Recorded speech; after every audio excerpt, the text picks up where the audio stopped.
Bora fazer um vídeo aí falando sobre uma coisa que me chamou a atenção, que é o paralelo que ficou na minha cabeça entre o lamentável episódio que aconteceu com aquela moça ucraniana, a Irina, acho que é Zaratuska, que fala o nome dela, não sei a pronúncia, e o psicopata que acabou por tirar a vida dela, o The Carlos Brown Jr., e um outro psicopata, que esse infelizmente não existe no nosso mundo, que é o Arlong de One Piece.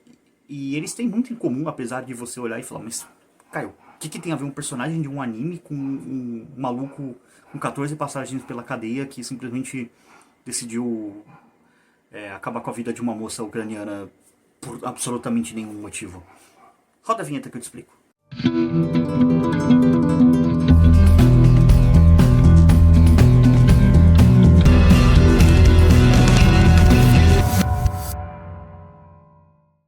E aí pessoal, beleza? Bem-vindos ao canal Libertário 013, meu nome é Caio, esse é um canal austro-libertário, em que eu falo sobre economia, filosofia, política e ética por essa perspectiva. E vamos direto pro assunto do vídeo aí, que vocês vão entender o que eu quero dizer aqui. Especialmente nos Estados Unidos, vou começar pelo nosso mundo, depois eu faço um paralelo com o mundo de One Piece, vamos dizer assim. Especialmente nos Estados Unidos, a questão da tensão racial entre negros e brancos, ela é muito maior do que é no Brasil. Nos Estados Unidos, até a década de 60, pessoas negras eram tratadas com tipo assim, você entrava num ônibus, aí você tinha o lado branco, somente brancos, e o lado negro, somente negros. Você ia num bebedouro, tipo numa empresa, e tinha brancos, negros. Você ia num banheiro, tinha brancos, negros. Então você tinha uma grande segregação racial realmente na sociedade americana, e isso não se resolve com 60, 70 anos mais ou menos. A gente está indo para 7 décadas que isso acabou. Essas tensões não são tão facilmente redimíveis assim. Isso leva a existirem movimentos extremistas racistas, como é o Black Lives Matter, que, por uma infeliz ironia do destino, a moça ucraniana tem uma foto do quarto dela e um dos pôsteres que ela tinha era o Black Lives Matter. Então ela era uma apoiadora do movimento racista que legitima a violência contra pessoas brancas, como era o caso dela, uma moça ucraniana loira, né? Então esse tipo de violência acaba acontecendo com essas pessoas. Porque existe uma coisa que eu não sei como chamar isso, mas eu vou dizer, vamos chamar assim, de um ciclo de racismo. Que é, existiram pessoas que cometiam atos de racismo, especialmente nos Estados Unidos. No Brasil, isso é numa escala, até hoje, numa escala muito menor do que foi nos Estados Unidos. Não haviam leis no Brasil, não chegou nesse ponto de você legalmente segregar brancos. Lógico, a gente teve um período de escravidão, não estou dizendo que isso não é segregar negros, né, no caso. Não estou dizendo que isso não aconteceu. Não estou falando, não, nunca teve escravidão no Brasil. Teve escravidão no Brasil, foi uma desgraça. Teve escravidão no Brasil por mais tempo do que teve nos Estados Unidos, inclusive. O Brasil foi um dos últimos países a abolir a escravidão. A gente teve 388 anos de escravidão, que são quase 4 séculos de escravidão. A escravidão no Brasil ela foi abolida quase na virada do século XIX para o XX. Né? A gente está falando de 1888, século XX. O século XIX terminou em 1900, 1901, começa o século XX, então a gente está falando aí de quase 400 anos dessa praga no Brasil. Só que assim, de 1888 para 2025, a gente está falando de bastante tempo, e bem mais tempo do que de 1960 para 2025, que é o ano que eu estou gravando esse vídeo. Então, percebe como ao longo do tempo deu para poder aliviar um pouco das tensões raciais no Brasil versus ainda não deu para poder aliviar isso nos Estados Unidos? Porque ainda tem problemas com isso, ainda existem muitas tensões que são causadas por isso. Uma dessas respostas à tensão é o próprio movimento Black Lives Matter. Esse movimento é um movimento racista. Não tem como você olhar para esse movimento e falar, não, ele não é um movimento racista. Ele é um movimento racista. É um movimento, inclusive, se, vamos falar a palavra aqui, se ele fosse defendendo uma supremacia branca, ele seria chamado daquela coisa lá do tiozinho do bigode. Só como ele defende a supremacia da raça negra, a galera da esquerda passa aquele paninho. Vem com o paninho aqui, ó, passa, beleza. Então, isso é racismo. Você pegar uma supremacia de uma raça é racismo. É o que o Black Lives Matter faz. Ele defende a não miscigenação. Ele fala, não, tem que ter uma raça pura, só uma raça negra. Isso é racismo. Ponto. Então, no contexto do movimento dos Estados Unidos, assim, é muito mais complexo do que na gente, vamos dizer assim, no nosso momento histórico que nós estamos aqui no Brasil em relação a essa pauta, porque, de novo, não tem nem 60 anos, aliás, nem 70 anos que os caras estavam se matando, se segregando a sociedade de um jeito absurdo. E O paralelo que eu faço com o mundo de One Piece é em relação a esse ciclo de racismo, vamos dizer assim. Por quê? Negros sofreram racismo e sofreram violência por causa desse racismo, isso é fato. Aí eles se sentem no direito de maneira errada, tá? Isso não tá certo, de replicar essa mesma violência para com os brancos, não com os brancos que lhe cometeram violência, mas sim com os brancos de maneira geral. Todo esse discurso é um discurso coletivista. É um discurso que coloca o homem branco na figura de um opressor, um cara ruim, um cara mau, que precisa ser vítima da violência que eu e os outros negros, ou seja, também é um pensamento coletivista, sofreram. Então é isso que leva um indivíduo como o de Carlos Brown a acabar esfaqueando uma moça branca, simplesmente porque é um crime de ódio, é um crime de este indivíduo que tinha 14 passagens pela prisão, não deveria estar solto na sociedade, ele simplesmente acabou fazendo o que ele fez com a moça. Percebe como isso é perpetuado em um ciclo, porque aí brancos também vão olhar para isso e falar, olha só, tá vendo como negros são violentos de maneira geral? Aí começa a puxar estatísticas que são verdadeiras, de que estatisticamente negros cometem mais crimes do que brancos, e são fato. Aí fala, tá vendo, o negro é inerentemente mais violento. Aí ele já começa a ir para uma conclusão em cima dos dados, de maneira para legitimar o racismo contra os negros. Aí os negros veem aquilo ali e falam, tá vendo como o branco é tudo ruim? E aí você fica nesse ciclo eterno de ódio entre as raças. Isso é fomentado pelo governo, obviamente, o governo se beneficia muito disso, e inclusive é uma das coisas que, o ponto que eu quero chegar, conecta com o mundo de One Piece. Existem indivíduos que tentaram quebrar esse ciclo. Dois indivíduos que se destacaram nesse combate do racismo de One Piece foram Fisher Tiger e a Rainha Otohime. Editor, coloca aqui uma foto dos dois aqui para facilitar para o público, para quem não conhece o One Piece. Bom, eu vou traçar um paralelo aqui entre dois indivíduos que se destacaram também no movimento americano no combate ao movimento ao racismo estrutural, que aí de fato esse termo é o correto para ser usado, que tinha na sociedade americana, que é o Fisher Tiger está para o mundo de One Piece, assim como o Malcolm X está para o nosso mundo, e a Rainha Otohime está para o Martin Luther King no mundo de One Piece. Por quê? Qual que era o método da Rainha Otohime? Era muito similar ao método do Martin Luther King. Ela era uma pessoa mais pacifista, ela acreditava na convivência pacífica entre humanos e tritões. No mundo de One Piece existe uma raça que é chamada de homens-peixes, tritões, depende da tradução, que basicamente eles são mistos entre humanos e peixes. Eles são 20 vezes mais fortes do que um humano normal, isso no chão, assim, no solo. Na água eles são infinitamente mais fortes do que os humanos normais, porque né, eles têm uma fisiologia de peixes. Só que ao mesmo tempo eles são uma minoria, ou seja, tem muito mais humano do que tem homem-peixe no mundo de One Piece. Então por isso eles são escravizados, são vítimas de preconceito, são vítimas de toda sorte de violência, por mais que eles sejam fisicamente muito mais fortes que os humanos. E a Rainha Otohime, ela é uma princesa do mundo dos homens-peixes, a rainha do reino, né, que tem lá o reino deles, uma monarquia, tem o rei, a rainha e tudo mais. E ela é uma pacifista, no sentido assim, ela não é muito forte fisicamente, apesar dela ser de uma raça que é mais forte que humanos, ela é de uma raça de peixe especificamente que é muito mais fraca, então ela não é alguém que dá porrada nos outros, mas ela é mais fraca. E ela tenta, com todos os esforços dela, basicamente o plano dela é fazer os homens-peixes irem para uma reunião como se fosse uma cúpula da ONU, vamos dizer assim, comparando com o nosso mundo, do mundo de One Piece, para poder ter os países dos homens-peixes reconhecido oficialmente como um país, né? Poder entrar, vamos dizer assim, para a ONU. O objetivo dela é esse. E aí, com isso, não poder mais ser vítima de preconceito, o país parar de sofrer, o povo parar de sofrer. E para isso ela fica arrecadando assinaturas e tudo mais. Só que tem um passado aí. E o passado é o nosso Malcolm X do mundo de One Piece, que é basicamente o Fisher Tiger. O Fisher Tiger, ele já é um cara um pouco mais violento, vamos dizer assim. Não que ele apele para a violência o tempo todo, mas ele era um pirata. Mais do que um pirata, ele era um pirata que foi escravizado pelos Tenryubitos. O que são os Tenryubitos do mundo de One Piece?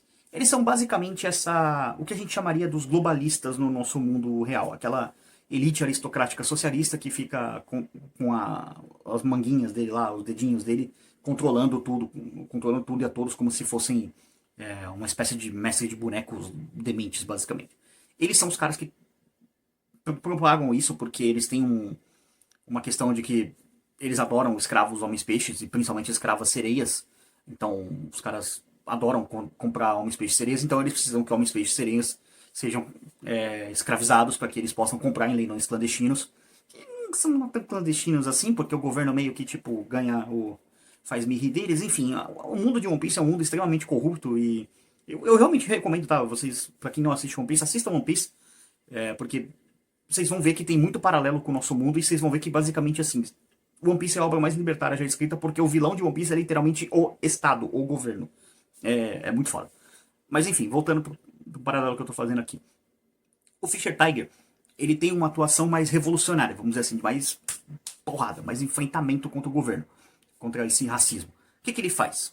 Qual que é o grande ato dele no mundo de One Piece? Ele invade a terra de Marijoa, que é basicamente a terra onde moram os nobres, e lá é onde ficavam os escravos dos nobres, ou seja, os escravos dos Tenryubitos, os escravos dos globalistas, vamos chamar eles assim.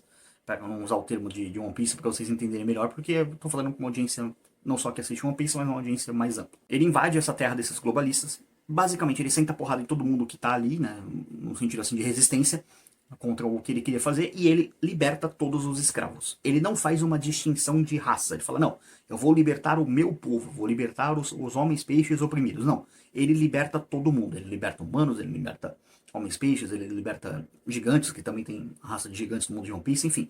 Ele não faz distinção racial na luta antirracista dele, vamos dizer assim, anti-escravidão dele. Ele vai lá e liberta todo mundo. E por isso ele é chamado do herói dos homens peixes, né? Ele acaba fundando um bando de piratas, que é o bando de piratas do Sol. E a marca desse bando é que eles têm um sol tatuado na onde era a marca da pata dos Tenryubitos. Editor, coloca aqui pro pessoal ver o que é a marca dos Tenryubitos e o que é o emblema do pirata do Sol. Por que eles fazem isso? Todo mundo que era escravizado no mundo de One Piece, ele tinha marcado com ferro quente mesmo, como se fosse um gado, pegava lá e nossa pele dava aquela queimada de uma marca de escravidão pra, tipo, dizer que você é propriedade do governo, pra, tipo, desumanizar a pessoa, entende? Propriedade desses globalistas, vamos dizer assim. E com isso, todo mundo que estava nesse grupo, ou seja, independente de ser escravo ou não, todo mundo pegou um ferro quente com o símbolo dos Piratas do Sol e cravou na pele. Então, não dá pra saber quem era escravo, quem não era escravo. O que importa é que, tipo assim, os Piratas do Sol são piratas que têm como objetivo a liberdade do povo dos homens peixes. Então, você vê que o Tiger, ele tem meio que uma analogia, onde eu quero chegar, com o movimento dos Panteras Negras, que é um movimento que ia pra luta armada para acabar com o racismo. Os piratas dos Homens Peixes faziam a mesma coisa, então eles eram meio vilanescos, vamos dizer assim. É aquele vilão que você olha assim, você fala, tá, eu entendo o que você tá fazendo, é errado, mas eu acho o motivo pelo qual você tá fazendo nobre. Os fins não justificam os meios, só pra deixar claro, mas você vê que tem uma nobreza no motivo que ele quer fazer, não no ato que ele tá fazendo. Que até acaba indo contra, eu acho, nesse caso, que a Rainha Otohime estava certa no modo pacifista dela, assim como eu acho que o Martin Luther King estava certo no modo pacifista dele de tentar resolver o problema da segregação racial. O problema não é violência. Até porque toda essa violência do Fischer Tiger contra os humanos acaba gerando consequências. Eles acabam arranjando uma garota escrava, que era uma ex-escrava. Eles acabam indo essa garota acaba indo pro bando. E ela é meio... Como é que eu posso dizer assim? Ela tem um histórico de abuso muito profundo, porque ela era uma criança escravizada. Só que o Oda trata isso de uma forma muito leve, mas ao mesmo tempo você vê que é uma comédia meio sombria. Que ela não sabe como socializar com as pessoas. Então toda vez que ela sente que ela deve fazer alguma coisa pra agradar as pessoas, ela tipo assim, ela pega um esfregão, alguma coisa e começa a limpar o convés do navio, que ela vai pro navio dos homens peixes. E aí, tipo, meio que isso faz os homens peixes começarem a olhar pra humanos de maneira diferente e começar a ficar, vamos dizer assim, mais amigáveis a humanos. E aí, na hora de levar a garota... Eu esqueci o nome dela agora, mas enfim, editor, coloca o nome dela aqui, eu vou pesquisar isso aí depois.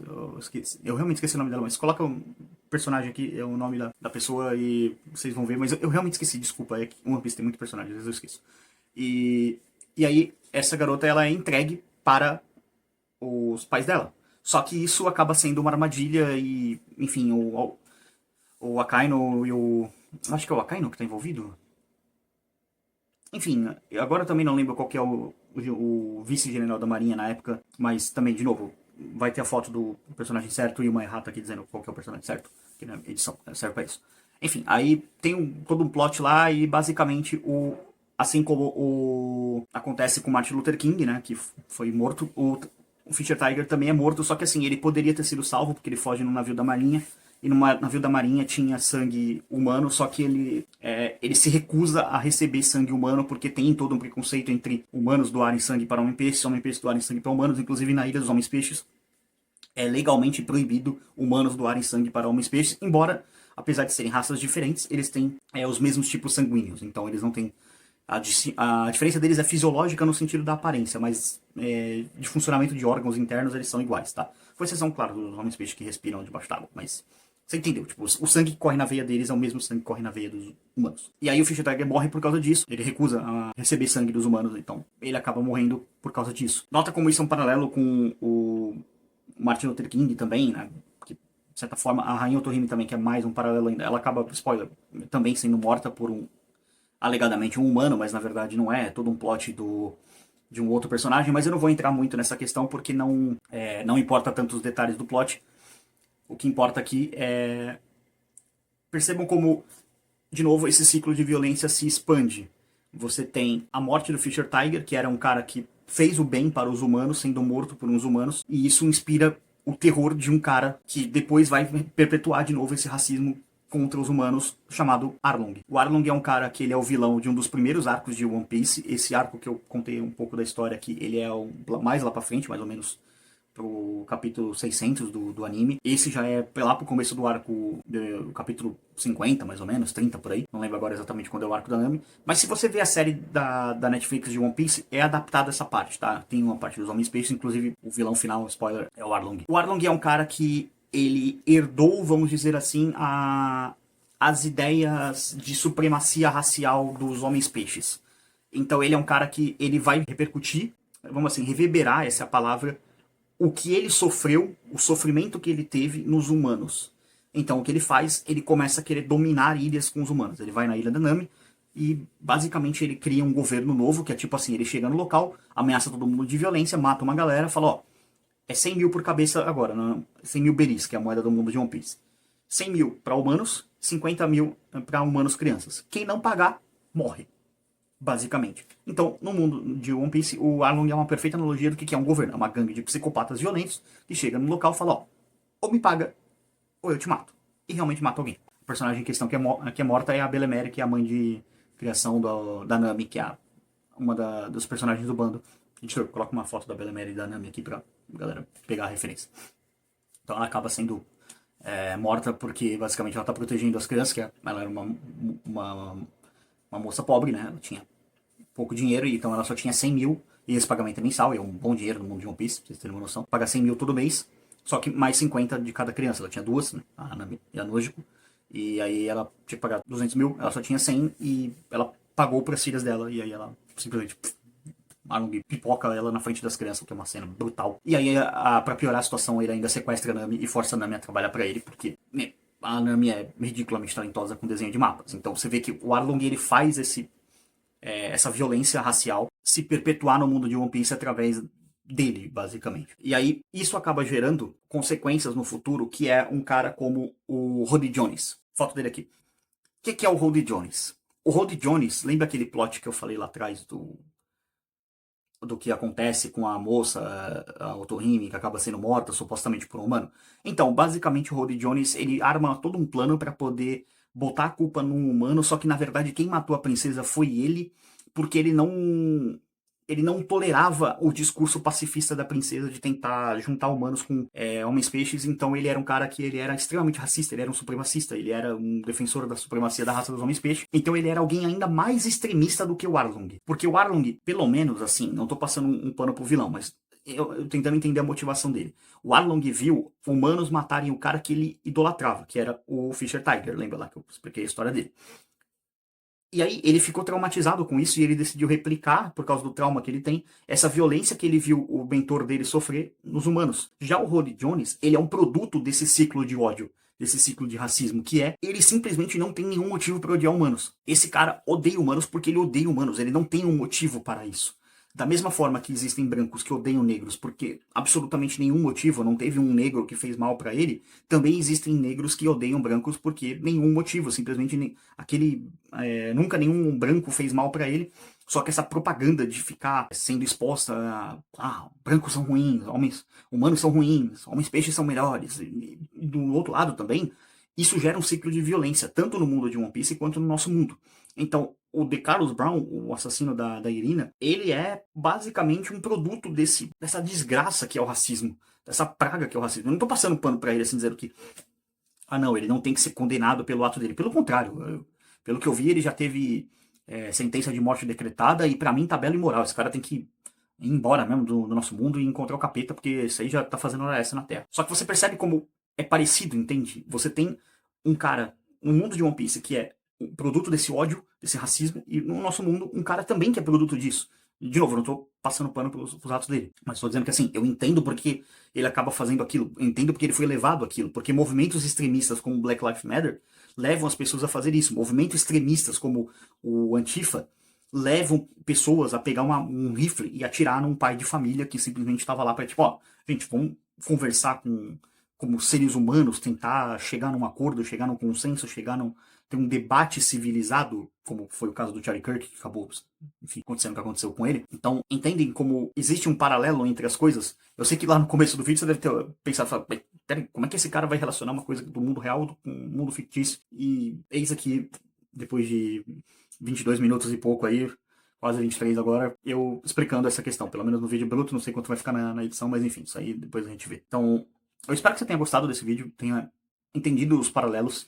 E se você chegou até aqui e você não assiste One Piece, apesar dos spoilers que eu dei, assista One Piece. Isso é uma coisa que eu falo para todos os libertários. Todos os libertários deveriam sentar a bunda dele na cadeira e começar a assistir One Piece, ler o mangá, ou pelo menos assim, pegar um vídeo de resumo de One Piece. Eu acho que é do canal do Bruno Bandeira ou do Mangaka, eu não lembro agora, que tem um vídeo resumindo 1000 capítulos de One Piece em um vídeo. É um vídeo, acho que de 1h30, mais ou menos. Começa dali, começa a ler do 1001 pra frente. É obrigatório todo fã de escola austríaca, de teoria libertária, todo libertário ler One Piece. Eu acho que essa obra é uma obra extremamente complexa, ela tem muitas nuances.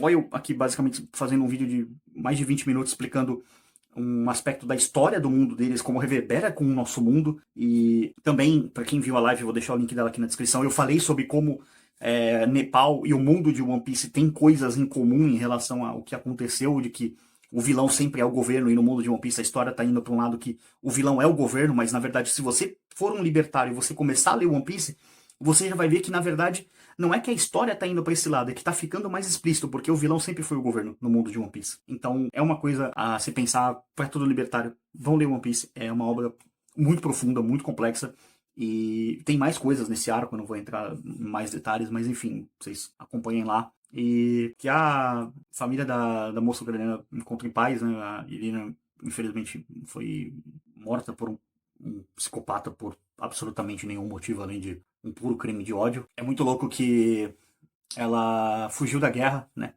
Uma refugiada ucraniana, ela fugiu de um psicopata assassino, que é o Zelensky, que tá em guerra com outro psicopata assassino, que é o Putin. Simplesmente ela acabou encontrando o fim dela um outro psicopata assassino que veio do nada. Aí ela simplesmente estava lá, sentada no metrô, lá, mais um dia na vida dela, pegando o metrô, indo pra casa, não sei pro trabalho, não sei pra onde ela estava indo, e simplesmente o cara puxou uma faca e esfaqueou ela por absolutamente nenhum motivo. Então, é uma história muito triste, mas ela não merecia aquilo, ninguém merece aquilo, né? A não ser que você mate alguém, aí é uma outra discussão, mas Charlie Kirk também não merecia o que aconteceu com ele, mas, enfim. Eu espero realmente viver num mundo em que esse ciclo de ódio, ciclo de preconceito se rompa e as pessoas consigam conviver pacificamente. Eu sei que eu tô sendo um pouco utópico, mas às vezes é bom ser um pouco utópico e esperar pelo melhor, né? Mas enfim, se você curtiu esse vídeo, comente, compartilhe, se inscreva, deixe seu apoio no canal. Eu não sei se vai ter a ferramenta, tá? Mas se tiver a ferramenta Hypar aqui, que aparece às vezes no celular, dá uma hypada no vídeo que isso ajuda o canal a engajar. Você também pode ajudar o canal de outras formas via comprando materiais patrocinados do canal, por exemplo, o bonezinho aqui que eu tô usando, camiseta que eu tô usando aqui, ó, uma zoeira com o governo. Não sei se vai dar pra ver certinho, mas deixa eu esticar um pouco aqui. Ó. Talvez não sei se vai ficar invertido, enfim. Mas é uma camisa dizendo que licenciamento é quando o governo rouba de você o direito de fazer alguma coisa e te vende o direito de fazer isso de novo. Por exemplo, licença para poder dirigir um carro, uma moto, um jet ski, um barco, enfim. Se você quiser comprar esses outros materiais, Link na descrição, página da Manifesto 38, que é o patrocinador aqui do canal. Usando o cupom Libertário013 você garante 22% de desconto em qualquer material da loja. Então, portanto, você ganha um monte de desconto, ajuda o canal, patrocina o canal. Na descrição aqui tem os parceiros do canal também, que é a Sphinx Design, que é quem faz a parte gráfica do canal. Então, toda thumb, post, vídeo, enfim, tudo que você vê que é gráfico, é ela quem faz. A Ana, né, minha parceira. E também tem meu outro parceiro, o Germano, que é quem faz as edições aqui do vídeo, deixa os vídeos mais dinâmicos. O contato dele está aqui, é o ADM da página que estão aqui agora. Procurem o contato dele na descrição. Né? E sigam a página dele também, ajudem a Sphinx Design também, sigam lá também, ajuda.